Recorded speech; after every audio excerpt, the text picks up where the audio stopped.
Welcome back to the Secular Homeschool Revolution podcast. This is a space for progressive secular homeschoolers who are questioning the systems that we were taught, and we are reimagining what home education and parenting can look like when it is rooted in liberation and love and critical thinking and community care. I am your host, Ashley. If you are new here, I'm a homeschooling parent of 3 kids. I've been doing this a while. They are ages 13, 9, and 5. I'm also a co-founder of a homeschooling cooperative that focuses on a decolonized education that is secular and progressive and inclusive. And I also am a co-founder of a micro school. So I am, really all in, and I truly believe in alternative education. Today's episode is a mini episode, and I really wanted to bring you here so that we could talk about President's Day and all of the sales that we can get this weekend. Just kidding. But I do want to talk about President's Day and how I feel how we should actually discuss it with our kids.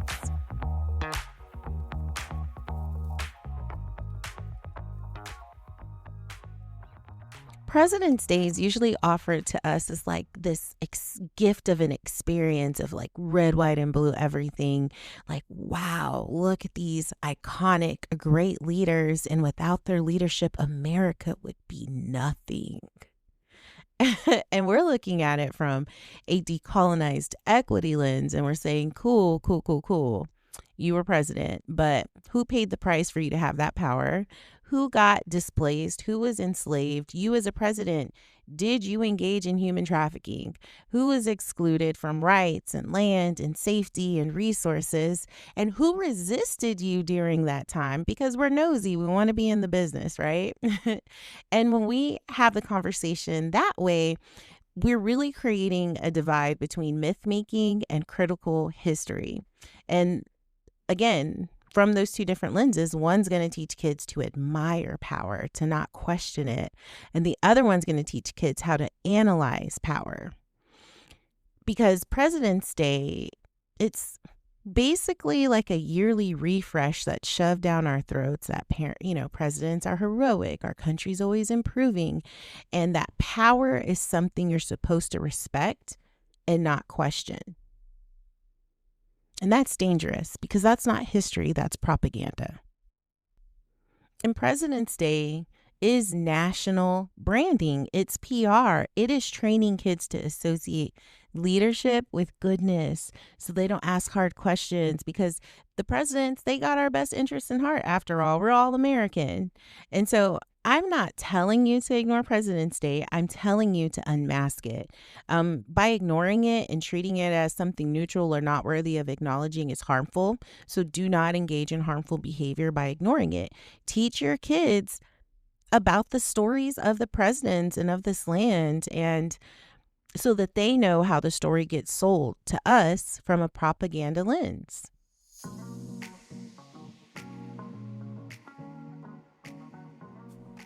So this is a mini episode, but I did want to offer you guys a quick activity.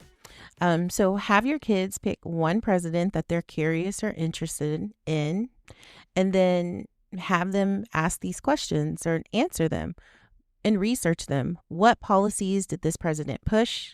Who benefited from it? Who got harmed? And who resisted during that time?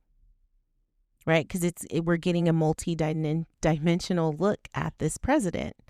And we want to swap the language that was given to us, like expansion. Expansion westward, that was land theft. So we want to name it. That was land theft. And then like removal, that was not removal. That was forced displacement. And even break down law and order. Law and order basically means who got protected and who gets protected and who gets punished. So whenever you're seeing this come up through, your presidential research, swap the language. It's the same thing with slaves. No, that was human trafficking. Those were humans that did not deserve to be enslaved against their will. Swap the language. And also do something called a movement mirror. So during that presidency, what people were organizing, what were they organizing for? Because we have to understand that presidents rarely, and I can't think of anything on hand, do they gift justice, but they always force change.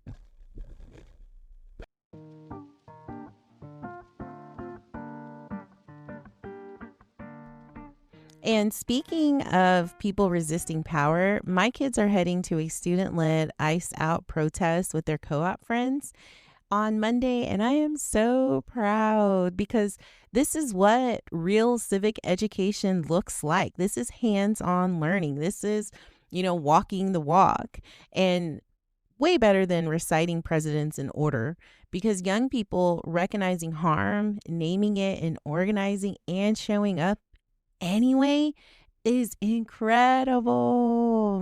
Mad applause to them.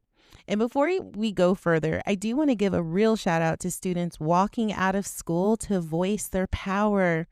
That is beautiful. That is brave. And honestly, it's giving hope, because when young people are willing to risk getting in trouble to stand up for what's right, it should be telling us something. It should be reminding the rest of us that the future is not doomed. They are organizing and they understand that legality is not morality. So, man, snaps. My clocking fingers, all of it. And to the people who have sticks shoved up their butts saying they don't even know what they're walking out for, they're just looking for a good skip day. Shut up. Shut up. And y'all need to tell them to shut up, because that's grown people projecting their fear and ignorance, because what they're really saying is, I don't understand why you're doing this, what you're saying. This all feels big, scary. And instead of learning, I'm just going to dismiss you. Listen, students don't walk out because it's trendy. They walk out because something is burning. This country is on fire. They feel it in their communities. And too many adults keep demanding silence because they want to uphold school spirit and respect and propaganda. No, respect is earned. And these kids are practicing democracy with their whole chest. I couldn't think of anything more patriotic than that.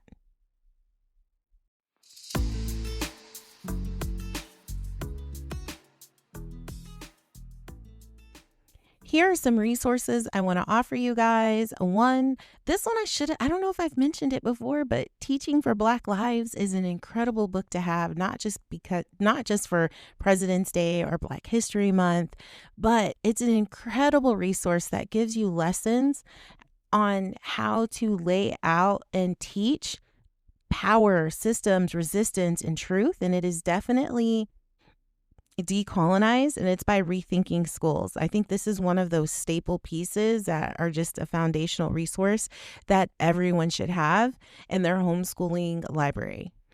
My second and third resource both come from Zen Education Project. The first one is Missing from President's Day: The People That Were Enslaved, which, if you know anything about Zen Education Project, they are very decolonized. They don't teach anything that is whitewashed. And it gives a really good lesson on the President's Day storyline. It gives you the truth in the room, and it does not separate presidency from slavery. It lets you know it shaped it. And the next one is Question the President. Again, this is a President's Day reframe that teaches kids to critique the presidency and analyze power instead of worshiping it.